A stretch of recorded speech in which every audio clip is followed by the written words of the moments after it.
Son las 11:30 de la mañana, estamos en comunicación telefónica con Alejandro Bodart. Él es líder del Movimiento Socialista de los Trabajadores y la verdad que me viene como anillo al dedo porque es una de las personas que vengo escuchando hace tiempo de situaciones como la que hoy vivimos con esta empresa que es la de café más conocida de la Argentina, Starbucks, que ha decidido cerrar varias de sus negocios, importándole un bledo a los trabajadores argentinos y claramente se quedarán con sus millones en el exterior, como yo digo, y en definitiva teniendo sus lingotes allá, vaya a saber, en sus casas matrices, habiendo podido sacar ese dinero durante años. Y sin embargo ahora con $1.90, que les sería más fácil pagar sueldos porque tenemos una Argentina devaluada, deciden cerrar locales, obviamente perjudicando a proveedores, perjudicando a propietarios con el tema de los alquileres, perjudicando a trabajadores. Entonces, ¿qué mejor que escuchar a alguien que viene diciendo esto hace años y es conteste con lo que dice, con lo que hace? Hola Alejandro, buen día. Maximiliano Lequi te saluda. ¿Cómo andás? Muy bien, Maxi, un gusto grande hablar con vos. Bueno, gracias por estar en la mañana de hoy. Estamos viendo situaciones en esta crisis que verdaderamente son tan difíciles. Mirá, creo que como vos decías, hay las grandes corporaciones, que casi todas son de capitales extranjeros, aunque hay muchas donde se comparte capitales argentinos con capitales extranjeros, acumulan ganancias extraordinarias y cuando empieza a haber algún problemita, lo primero que hacen es descargar la crisis sobre sus empleados, que son los que les han permitido tener las ganancias, por otro lado. Vos hablabas de esta empresa, pero podríamos hablar también de todas las de las comidas rápidas, Exacto, que también han hecho un desastre, sí. ¿no es cierto? Porque la primera medida que ha sido pagarles el 30% solo, sin ni siquiera avisarles a los trabajadores. Medio, bueno, si no te gusta, andate, porque tienen condiciones laborales de flexibilización extrema. Entonces creo que acá un poco en estas crisis salta la esencia de quién es quién y de cómo funciona un poco un sistema, ¿no? Que es el de que cuando las cosas andan bien, las ganancias son para el 1%. Cuando las cosas andan mal, se protege ese 1% descargando la crisis sobre el resto, sobre el 99% restante. Muchos hablan, Alejandro, de esta posibilidad que hay a nivel mundial de resetear la economía justamente porque se están previendo caídas monstruosas, no solo en Argentina, sino en el mundo. Ahora, permitime, en mi caso particular, de dudar, digamos, que esto vaya a suceder, porque justamente este 1% del que vos hablás es el que siempre cae bien parado y en todo caso el que ya tenía y el que tiene resguardo para salir de esta situación. ¿Cómo podemos en esta situación de crisis hacer no solo que los trabajadores, sino que la clase media, los más necesitados, no solo de la Argentina, sino del mundo, empiezan a entender que tenemos que exigirle este cambio a los poderosos? No hablo solamente de los estados, hablo de los poderosos, los que tienen el dinero. Sí, tenemos un problema, que tenemos un sistema, que es el sistema capitalista, que está en una etapa ya de descomposición total. Y precisamente acá se han juntado dos cosas, ¿no? Porque estamos en un momento donde la pandemia ha copado la escena, pero hay que saber que la pandemia hizo detonar una crisis económica que estaba en ciernes ya, Es y que verdad. si no era la pandemia, otro hecho le iba a hacer detonar. Y que esta crisis es muy parecida, aunque superior a la que vivimos en el 2008, porque ¿qué es lo que pasa? Las grandes empresas no invierten en la producción, porque la producción no les da la ganancia que necesitan para sus expectativas. Entonces se ha creado una bola especulativa tremenda donde todo el mundo saca la plata, la pone en la bicicleta financiera y eso termina en un momento explotando, son las famosas burbujas. En el 2008 explotó una enorme, fue una de las crisis más grandes de la época desde la década del 30.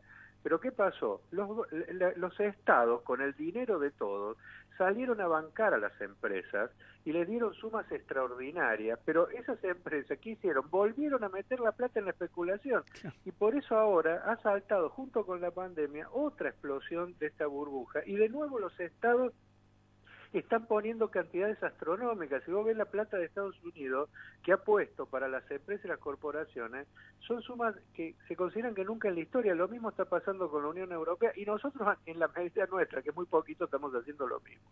El problema es que ese dinero no va a garantizar salario, a garantizar que no se despidan trabajadores, a garantizar, ¿no es cierto?, que el conjunto de la población viva bien, sino que va al bolsillo de este 1% que lo utiliza para seguir haciendo ganancias y para seguir provocando el mismo mecanismo que anticipa una crisis de hace unos años. Es un mecanismo infernal. Si no la cortamos con eso, cada vez la situación va a ser peor, porque se calcula que más o menos 100 millones de trabajadores ya están perdiendo el empleo Sí, a nivel mundial. sí. Y esto recién empieza. Pueden terminar en 500 millones perdiendo los empleos o rebajas salariales y todo esto. Y pese a todo eso se los va a ayudar a los empresarios. Entonces, yo creo que acá hay una discusión que es sistémica. Nosotros, ¿qué queremos? Ha habido un debate si priorizamos la salud, si priorizamos la economía. Yo lo que creo que hay que priorizar la salud y la economía, pero de los trabajadores y los sectores populares, como bien vos decías. Para eso hay que tomar medidas. Por ejemplo, no se puede seguir pagando deuda que va. ¿A dónde va la deuda? Va precisamente a todos estos grupos empresarios. Esa plata hay que usarla ahora en la emergencia para solucionar los problemas. Tenemos que discutir una reforma del sistema bancario, porque no puede ser que todo el dinero que produce el país, vos mismo decías, por ejemplo, estas empresas, ¿no es cierto?, la del café, o la que es Starbucks, o McDonald's. Sí, que son iguales, o sea, hacen lo mismo. Se la llevan afuera, pero se la llevan afuera porque precisamente la banca no está en manos del Estado, sino que está en manos privadas, que permite que fuguen capitales, ¿me entendés? Como loco. O sea, si no tomamos medidas de fondo, lamentablemente el costo de todo esto va a ser tremendo para el movimiento de masas, o sea, para los sectores medios, para los trabajadores, para los sectores populares. Ahora, ¿no es el momento de decirle realmente no al pago de la deuda externa? ¿No es el momento de decirle, mira, paguemos a 20 años? No sé, yo sé tu posición y obviamente la posición es no pagarla porque previamente tiene que haber una investigación, que de hecho ya lo hubo, muchos no lo saben, pero hay jueces que declararon que la deuda externa es fraudulenta, pero no importa. Harina de otro costal. Digo, ¿no es el momento de decir ahora 20 años, 30 años? No se puede pagar porque vos, primero, por pagar tenemos el sistema de salud destruido, porque esa es la esencia. ¿Por qué? Incluso, ojo, tenemos que discutir por qué llegamos a esta situación que tenemos que salir desesperados a ver cómo hacemos para producir respiradores. No tenemos ni test para, o sea, porque se ha destruido, se ha desfinanciado la salud, se ha desfinanciado la técnica, la tecnología, ¿me entendés? O sea, el CONICET, o sea, todo se ha desfinanciado por pagar deuda, porque ahí hay, o sea, porque el famoso déficit cero es recortar todo lo público para pagar. Bueno, llegamos a esta situación, pero ahora hay que invertir. Primero hay que invertir, no pagar un peso e invertir todo lo que podamos en salud para que el costo sea el menor posible sobre la población de esta pandemia que acá recién empieza. Sí, ojo. claro. Y vos pensás que si en Estados Unidos, hoy hubo más de 1.000 muertos, ¿no? Entre ayer y hoy. Impresionante. Imagínate lo que va a hacer acá cuando esto venga, porque no nos engañemos, por más que se han tomado algunas medidas, ¿me entendés? La medida es para tratar de que no caiga todos los enfermos de golpe, pero no quiere decir que no van a caer, ¿me entendés? Entonces, no se puede, es obsceno seguir pagando en esta situación. Se pagaron 250 millones de pesos la semana pasada, de dólares, perdón, la semana pasada, que son importantísimos para garantizar que los trabajadores de la salud tengan las condiciones de seguridad mínimas que tienen que tener. Todos los trabajadores tienen que tener condiciones de seguridad para salir a la calle, para que se invierta en tener más infraestructura, etcétera, etcétera. Pero además incluso hay que tomar otras medidas, porque acá hay otro problema, que es que las cuarentenas dejan el tendal de gente que no puede salir a trabajar y que vive del día a día, y hay que ayudarla, con una cosa sustantiva. Hay que trabajar para que se le pague el sueldo a todo el mundo el 100%, y no como hacen estos tránsfugas que le quieren pagar el 30 o el 40%, ¿me entendés?, a la gente. Hay que trabajar para que no haya ningún despido. Todo eso es plata, y esa plata tiene que salir de los recursos que tenemos, y los recursos que tenemos, lamentablemente hoy, no dan para pagar deuda y para hacer esto. Es o una cosa o la otra. Entonces, yo claramente creo que no hay que pagar, y que no hay que pagar como una decisión soberana. Y además hay que tomar otras medidas. Yo te vuelvo a decir, yo creo que hay que nacionalizar la banca, porque no puede ser que se fuguen capitales en esta situación de todos los vivarachos que se han hecho fortunas y que ahora se fugan. O sea, hay que tomar medidas de fondo para garantizar que el dinero que tenemos, poco o mucho, se invierta en nuestra gente, se invierta en salud, se invierta en seguridad social, en planes de asistencia, etcétera, etcétera, para tratar de que la crisis no caiga siempre en lo mismo. Ahora, vos sabés, somos los únicos que venimos planteando esto, Sí, los sí, sectores de la izquierda, sí, sí. porque lamentablemente los partidos tradicionales son parte del problema porque defienden un poco este sistema y siempre frente a la disyuntiva van a defender a los bancos, van a defender las relaciones con Estados Unidos y por eso pagar, van a defender a los empresarios, cuando acá lo que hay que defender es al trabajador y el Estado tendría que tener una actitud más fuerte, ¿no? Sí, sí, sí, sí, sí, sí. Es verdad, es verdad. Ustedes desde la izquierda son los primeros que siempre lo han planteado. ¿Crees que a partir de lo que está sucediendo, de lo que se viene viendo, de, digamos, estas discusiones que hoy se están poniendo más sobre la mesa, puede cambiar un poco el pensamiento de la sociedad? Porque, digamos, hay que decirlo claramente, en las últimas elecciones la izquierda ha tenido un mal desarrollo electoral. Puede ser por digamos, por las alianzas que se hicieron, cómo se hicieron, o sea, si efectivamente Sí, yo creo que en la última elección primó mucho el tema de sacar a Macri, ¿no? Sí, es verdad, es Y verdad. que eso actuó. Lo mismo conseguimos mantener un caudal importante, pero podríamos haber sacado mucho más si no estaba este tema. Pero yo particularmente sí, mira, yo escribí un artículo hace unos días. Yo creo que el mundo va a cambiar, porque estamos asistiendo a una crisis sanitaria que hay que remontarse 100 años para que lo discutamos, y a una crisis económica, porque se combinan los dos elementos que también todos los analistas serios hablan que incluso puede ser superior a la de la década del 30 del siglo pasado. Sí, es verdad, sí, es verdad.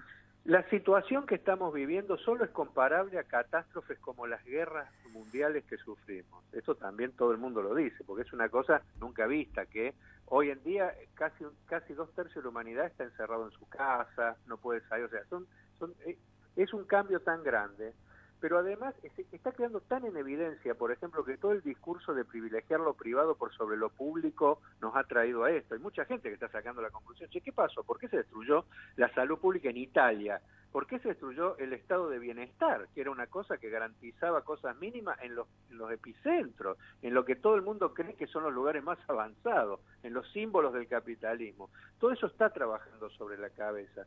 Como las guerras también trabajaron sobre la cabeza de la gente, y eso provocó cambios tremendos. Vos pensás que la Primera Guerra Mundial surgió en la Unión Soviética.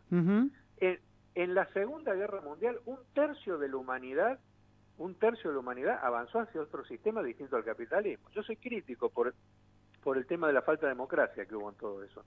Pero yo creo que de esto también va a haber un repensar y una discusión sobre si hay otro modelo aplicable. Y en ese sentido la izquierda va a tener un rol muy importante. Yo creo que de esta crisis se caen mitos. El tema de si mercado o Estado, si lo público o lo privado, y también va a entrar en discusión si seguimos con este sistema o hay que empezar a discutir otro. En Estados Unidos ya se está esbozando esto. Vos sabés que la mayoría de la juventud, y esto no lo decimos nosotros, son encuestas de The Economist, o sea, la mayoría de la juventud estadounidense ha sacado la conclusión de que el capitalismo no va más y opina que es el socialismo la alternativa en Estados Unidos. Y con esto que está pasando, eso se va a potenciar. Pasa lo mismo, por ejemplo, en Inglaterra. En Inglaterra la mayoría de la juventud ya se declara socialista. Yo creo que de todo esto el socialismo como alternativa se va a reforzar a nivel internacional en todos los países, y ahí creo que la izquierda va a jugar un rol porque esta catástrofe, como han sido las guerras y todo, provocan cambios de fondo, y esto yo creo que lo sabe el sistema, e incluso por eso están haciendo una campaña tan grande para militarizar la sociedad, y no es para cuidarnos de la pandemia, ojo, es porque se preparan, porque de esto va a haber luchas, va a haber explosiones sociales, va a haber de todo, porque la gente no se va a quedar muriéndose de hambre, sin empleo, sin salario, enfermo, sin salud, o sea, la gente se va a rebelar, y bueno, y yo creo que es sano esto, porque de esta crisis tenemos que tratar de sacar conclusiones para que no nos vuelva a pasar, por lo menos en lo inmediato, porque puede pasarnos de nuevo. Lo que estás hablando de la falsa discusión, ¿no? Que se va hacia un socialismo, puedo compartir bastante, digamos, esa afirmación. Me pregunto si dentro de esto no tenemos que meter a algunos políticos o alguna forma de hacer política que también viene bastante complicada, no solo en la Argentina, sino en el mundo, ¿no? Donde los políticos se sirven de la sociedad más que servirle a la sociedad. Bueno, vos sabés que yo he venido levantando desde hace mucho tiempo la necesidad de que acá hay una casta política, o sea, que se siente más referenciado en el gran empresario y en el gran ricachón que en el trabajador y en los sectores populares. Entonces, lo ve como un acceso a la riqueza, a los cargos políticos. No se lo ve como una actividad en pos del bien común. Yo, por ejemplo, yo creo que incluso medidas como las que hemos propuesto nosotros, que los diputados, los senadores, los jueces ganen como una docente, y no es para que, yo no quiero que la docente gane 2 pesos como gana ahora, quiero que precisamente haya dirigentes políticos que se preocupen para que los docentes ganen dignamente y que sientan reflejado en el docente, en el trabajador, su propia existencia, Claro. no como ahora, que vive un diputado, un senador, un juez en una situación de riqueza tan grande que se olvida de la gente y le interesa 3 pepinos si el docente gana 2 pesos o no, porque total él está cubierto. Nadie usa el hospital público, por eso lo han dejado destruir al hospital público. Nadie usa la escuela pública, todos, ¿me entendés? Todos se sienten, o sea, usan lo mismo que usan los grandes empresarios, y por eso gobiernan para los grandes empresarios, porque se sienten de esa clase social.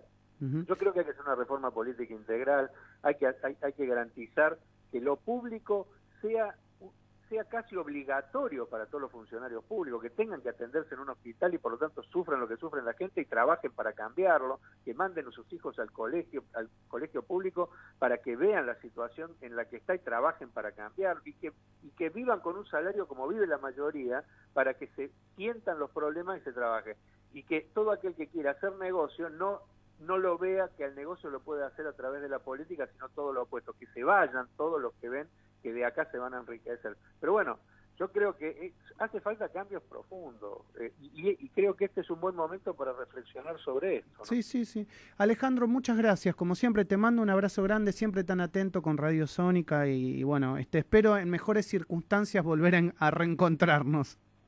Bueno, lo mismo, Maxi.